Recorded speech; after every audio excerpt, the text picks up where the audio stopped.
తెలంగాణ రాష్ట్రంలో పలు జిల్లాలు కూడా విస్తారంగా వర్షాలు పడుతున్న నేపథ్యంలో కూడా పూర్తిగా కొన్ని జిల్లాలు జలమయమయ్యాయి. ఈ నేపథ్యంలో ఇప్పటికే ప్రభుత్వం సహాయక చర్యలు చేపట్టింది. మంత్రులు ఎప్పటికప్పుడు కూడా అధికారులతో మాట్లాడుతున్నారు, కీలక ఆదేశాలు జారీ చేశారు. మరి కాసేపట్లో ఏరియల్ సర్వేకు ముఖ్యమంత్రితో కలిసి మంత్రి పొంగులేటి శ్రీనివాసరావు వెళ్ళినారు. ప్రస్తుతం మనతో పాటు మంత్రి ఉన్నారు. చూస్తా ఉన్నాం, నిన్నటి నుంచి చూస్తా ఉన్నాం, చాలా పెద్ద ఎత్తున కూడా వరద ఉధృతి కనిపిస్తూ ఉంది. కొన్ని చోట్ల ప్రాణ నష్టం, పెద్ద ఎత్తున ఆస్తి నష్టం సంభవించింది. అంటే ఎలా ఉంది సార్? ఇప్పుడు మీరు ఇప్పటిదాకా రివ్యూ చేశారు, అధికారులతో మాట్లాడారు, అధికారులు ఏం చెప్తున్నారు, క్షేత్రస్థాయిలో పరిస్థితి ఎలా ఉంది? ప్రేక్షకులందరికీ నమస్కారం. గడిచిన 2 రోజుల నుంచి రాష్ట్ర వ్యాప్తంగా భారీ వర్షాల నుంచి అతి భారీ వర్షాలుగా కొన్ని జిల్లాల్లో పడుతున్నది ప్రత్యక్షంగా మనం చూస్తున్నాం. ప్రధానంగా మెదక్, కామారెడ్డి, సిరిసిల్ల, నిర్మల్, ఆదిలాబాద్ ఈ 5 జిల్లాల్లో అతి భారీ వర్షాలు పడ్డ కారణంగా ప్రజల యొక్క పరిస్థితి అతలకుతలమవుతున్న మాట నిజం.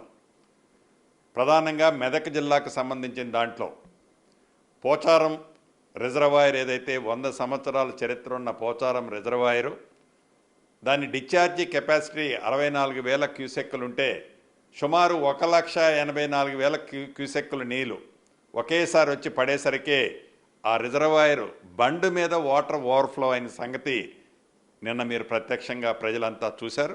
దాన్ని యంత్రాంగం, అధికార యంత్రాంగం అంతా గౌరవ ముఖ్యమంత్రి రేవంత్ రెడ్డి గారి సూచనలు సలహాలతో గౌరవ నీటిపారుదల శాఖ మంత్రి వారు కూడా నిత్యము పర్యవేక్షిస్తూ ఆ డ్యామ్ని ఆ ఫ్లడ్ నుంచి సేవ్ చేయగలిగాం.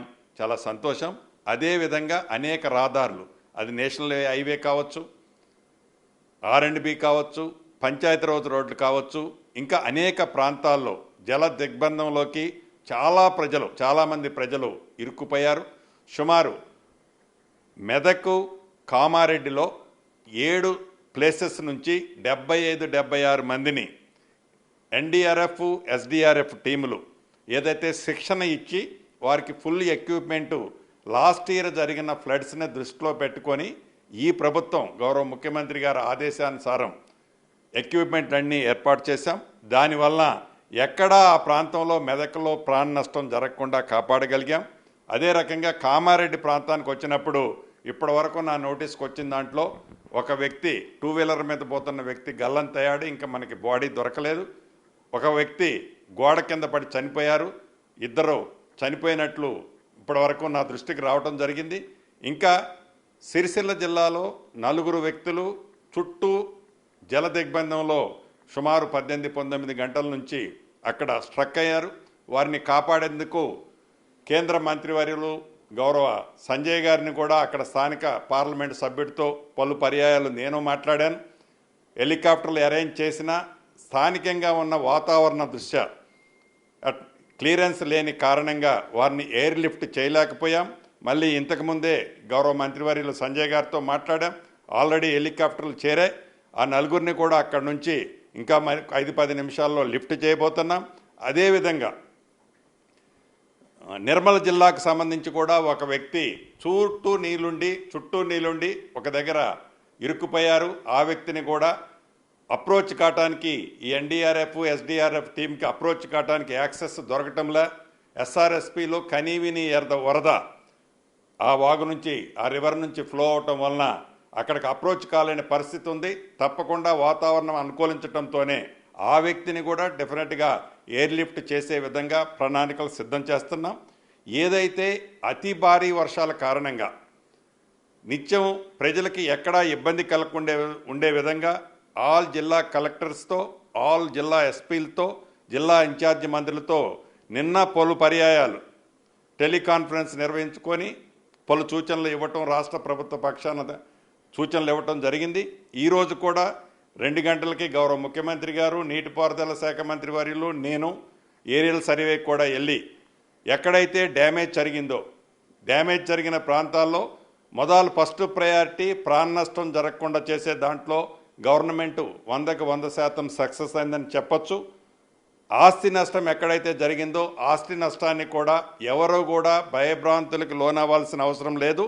తప్పకుండా ఆస్తి నష్టం జరిగిన వారికి రాష్ట్ర ప్రభుత్వ పక్షాన వారికి చేసే సహాయాన్ని, అది వ్యవసాయ పరంగా జరిగిన నష్టం కానివ్వండి, హౌసింగ్ పరంగా జరిగిన నష్టం కానివ్వండి, గౌరవ ముఖ్యమంత్రి గారి సూచనలకు అనుగుణంగా అటువంటి దాన్ని రాష్ట్ర ప్రభుత్వం ఆ నష్టపోయిన వాళ్ళని తప్పకుండా రాష్ట్ర ప్రభుత్వం ఆదుకుంటుందని తెలుపుతూ ప్రధాన ప్రతిపక్షంగా ఉన్న ఈనాటి ప్రభుత్వం ఆనాడు 10 సంవత్సరాలు పరిపాలించిన ప్రభుత్వం శవాల మీద చిల్లర ఏరుకునే రాజకీయాలు చేయొద్దని, ప్రజల కష్టాల్లో ఉన్నప్పుడు, ప్రజల బాధల్లో ఉన్నప్పుడు, ప్రజల వరదల్లో చిక్కుకున్నప్పుడు ప్రధాన ప్రతిపక్ష పాత్ర విమర్శలు కాదు, రాజకీయ లబ్ధి కోసం విమర్శ చేయటం కాదు, మంచి సూచనలు ఇస్తే, సాధ్యమైన సూచనలు ఇస్తే తప్పకుండా ఈ ప్రభుత్వం అవసరమైతే కేంద్ర మంత్రులు, ఈ రాష్ట్రానికి సంబంధించిన 2 మంత్రులు ఉన్నారు, ఎంపీలు ఉన్నారు, కేంద్ర ప్రభుత్వం యొక్క సహాయం కూడా తీసుకొని మరింత మెరుగైన సేవలు ఈ కష్టకాలంలో తెలంగాణ రాష్ట్ర ప్రజలకు ఇవ్వటానికి ఈ ప్రభుత్వం సిద్ధంగా ఉందని, చౌకబారు విమర్శలు చేయొద్దని, ప్రజల్ని తప్పుదో పట్టించొద్దని ఈ వేదిక ద్వారా ఆనాటి పెద్దలకి తెలియజేయదలుచుకున్నాను. మరోపక్క ఇప్పుడు ఏదైతే కేంద్ర ప్రభుత్వం కూడా బాధ్యత ఉంటుంది, ఎందుకంటే డిజాస్టర్ సంబంధించి కూడా ఇప్పటిదాకా కేంద్రంతో సంప్రదింపులు జరిపారా? ఏమైనా మీకు ఎవరైనా ఫోన్ చేశారా?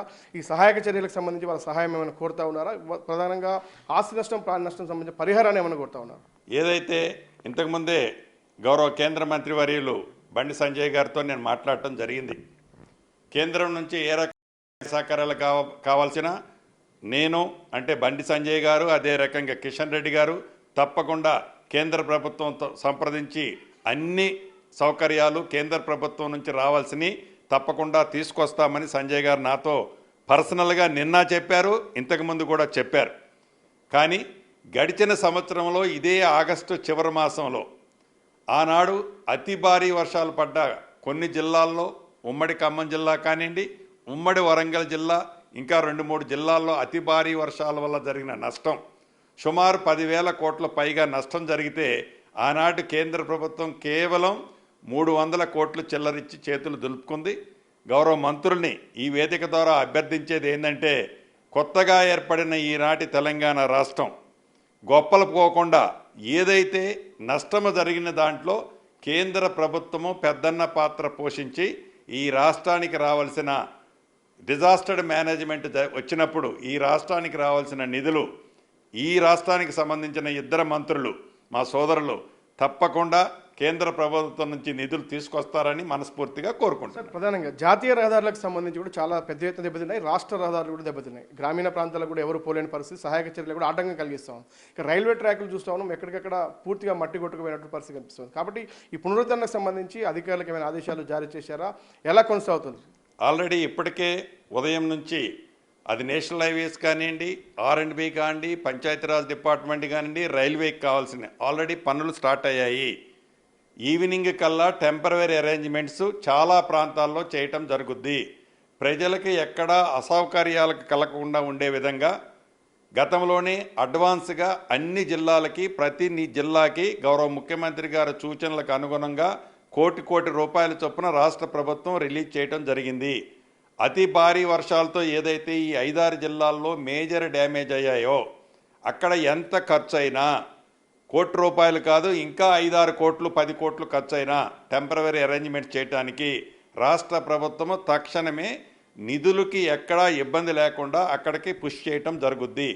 అదేవిధంగా ఏ ప్రాంతాల్లోనైతే వరదతో పవరు, డ్రింకింగ్ వాటరు ఇబ్బందులు ఉన్నాయో వాటిని ఎమ్మటే రివైవ్ చేయటానికి కొన్ని నిమిషాల్లో ఏదైతే ఇక్కడ చేపర్లో ఏరియల్ సర్వేకి పోతున్నామో గౌరవ ముఖ్యమంత్రి గారు ఆ వేదిక ద్వారా కూడా అక్కడున్న అధికారులకు ఆదేశాలు ఇవ్వటమే కాకుండా ఈ వరద వచ్చిన ప్రాంతాల్లో వైద్య పరిస్థితిని క్షుణ్ణంగా పరిశీలించటం కోసం, ఆ ప్రాంతంలో అంటువ్యాధులు సోకకుండా ఉండటం కోసం ఆల్రెడీ గౌరవ ముఖ్యమంత్రి గారు కన్సల్ట్ మంత్రి గారు దామోదర్ రాజనరసింహ గారికి చెప్పడం జరిగింది. దానికి సంబంధించిన అంశంలో కూడా చర్యలు చేపట్టడం జరుగుతుంది. ఓవరాల్గా వరద ఉధృతలో చిక్కుకుపోయిన ప్రజలు కానీ, ఆస్తి నష్టం జరిగిన వ్యవసాయం చేస్తున్న రైతన్నలకు కానీ ఈ రాష్ట్ర ప్రభుత్వం అండగా ఉంటుందన్నది మనస్ఫూర్తిగా ఈ వేదిక ద్వారా తెలియజేస్తారు. మరోపక్క బీఆర్ఎస్ నేతలకు సంబంధించి హరీష్ రావు, కేటీఆర్ మాట్లాడుతూ కూడా కొన్ని సందర్భాల్లో కనీసం ఒక హెలికాప్టర్ని ఫెసిలిటీస్ చేయలేకపోయింది ప్రభుత్వం అనేది వాళ్ళు విమర్శిస్తూ ఉన్నారు. ఏం చెప్తారు సార్? నిన్న 2 టైమ్స్ నేను ప్రత్యక్షంగా దగ్గరుండి చూశాను. నిన్న 2 టైమ్స్ టేకాఫ్ తీసుకున్న హెలికాప్టరే వాతావరణం అనుకూలించిన అయింది. 35 మినిట్స్ ఫ్లై అయిన తర్వాత సిరిసిల్లలో ఉన్న 4 లిఫ్ట్ చేయడానికి వాతావరణం అనుకూలించక మళ్ళీ బ్యాక్ వచ్చింది. ఇంతకుముందు మళ్ళీ 2 హెలికాప్టర్లు అక్కడికి పంపించాం, ఇందాక సంజయ్ గారు వారి సహకారంతో. ఎందుకంటే వాతావరణం అనేది క్లియర్ లేకపోతే ఎయిర్పోర్ట్ అథారిటీ క్లియరెన్స్ ఇవ్వదు. మాది కూడా ఏదైతే ఏరియల్ సర్వేకి సంబంధించిన దాంతో గౌరవ ముఖ్యమంత్రి గారు మేము ఇప్పుడు ఏదైతే వెళ్తున్నామో ఒక హాఫ్ అన్ అవర్ క్రితం క్లియరెన్స్ లేదు. లేకుంటే మార్నింగ్ 9కే బయలుదేరాలని గౌరవ ముఖ్యమంత్రి గారు అందరినీ రెడీగా ఉండమన్నారు, అధికారులని మమ్మల్ని. కానీ వెయిట్ చేస్తున్నాం, క్లియరెన్స్ లేదు. ఇప్పుడు క్లియరెన్స్ వచ్చింది. తప్పకుండా ఏదైతే విమర్శ చేస్తున్నారో విమర్శ చేయటానికి ముందు విమర్శాత్మకంగా విమర్శ చేయాలి. అది ప్రజలకు ఉపయోగకరమైన విమర్శ అయి ఉండాలి, ప్రజలకు మంచి జరిగే ఉపయోగం ఉండాలి.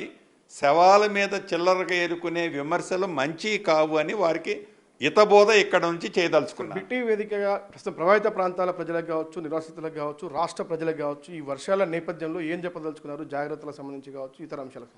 ఏదైతే ఇంకా గడిచిన రాబోయే 2-3 రోజుల్లో కూడా అతి భారీ వర్షాలు ఏవైతే కొన్ని ప్రాంతాల్లో పడే వాటిని ఇప్పటికే ఆ జిల్లా కలెక్టర్లకి మెసేజ్ పాస్ ఆన్ చేయడం జరిగింది. మనకున్న లేటెస్ట్ టెక్నాలజీ బట్టి రాబోయే కొద్ది గంటల్లో కొద్ది రోజుల్లో ఏ ప్రాంతంలో అయితే అతి భారీ వర్షాలు పడతాయని తెలుస్తుందో అక్కడ అధికారులు అప్రమత్తంగా ఉండి ఫస్ట్ టాప్ ప్రయారిటీ ప్రాణ నష్టం జరగకుండా కాపాడటం, మినిమంలో మినిమం ఆస్తి నష్టం జరిగే విధంగా అధికారులందరూ అలర్ట్గా ఉండి చర్యలు చేపట్టడం, ఫ్లడ్ వచ్చి వెళ్ళిపోయిన తర్వాత అక్కడ ఏదైతే అంటువ్యాధులు సోకకుండా ఉండే విధంగా తగు చర్యలు చేపట్టి వైద్య ఆరోగ్య శాఖకు సంబంధించింది కూడా ఎక్కడా ప్రజలకు ఇబ్బంది కలగకుండా పవరు, డ్రింకింగ్ వాటరు, నిత్యావసర సరుకులు ఆ ప్రాంతాల్లో ఇబ్బంది లేకుండా ఉండే విధంగా అధికార యంత్రాంగం చర్యలు తీసుకోవాలని బిగ్ టీవీ ద్వారా ఆ ప్రాంతంలో ఉండే అధికారులను సూచిస్తున్నాను. Thank you sir. ఇది చూసాను. మరి కాసేపట్లో ముఖ్యమంత్రితో కలిసి కూడా మంత్రి పొంగులేటి శ్రీనివాసరెడ్డి ఇక్కడికి ప్రస్తుతం ఏరియల్ సర్వేకి బయలుదేరబోతున్నారు. ప్రధానంగా ఏదైతే బీజేపీ కేంద్ర మంత్రులకు సంబంధించి కూడా మాట్లాడడం జరిగింది. కేంద్రం కూడా పెద్దన్న పాత్ర పోషించాలి, ఇలాంటి డిజాస్టర్కి సంబంధించినటువంటి ఇబ్బందులు ఎదురైనప్పుడు ఖచ్చితంగా కేంద్ర సహాయం చేయాల్సిన అవసరం ఉంది. ఇక బీఆర్ఎస్ నేతల విమర్శలను కూడా తిప్పికొడుతూ ఉన్నారు. అంటే వాతావరణ పరిస్థితుల్లో ప్రజలకు ఏం కావాలో చేయాల్సింది తప్ప ఇలాంటి రాజకీయ విమర్శలు చేయడం సమంజసం కాదంటున్నారు. ఇక ప్రజలు మొత్తం కూడా అప్రమత్తంగా ఉండాలి. రానున్న 2 రోజులు కూడా మరింత వర్షాలు పడే అవకాశం ఉంది. ఇక మరి కాసేపట్లోనే ముఖ్యమంత్రితో కలిసి కూడా మంత్రులు అక్కడ ఆయా ప్రాంతాల్లో వరద పరిస్థితిని పరిశీలించేందుకు కూడా ఏరియల్ సర్వేకు హెలికాప్టర్లో బేగంపేట నుంచి బయలుదేరి వెళ్ళనున్నారు.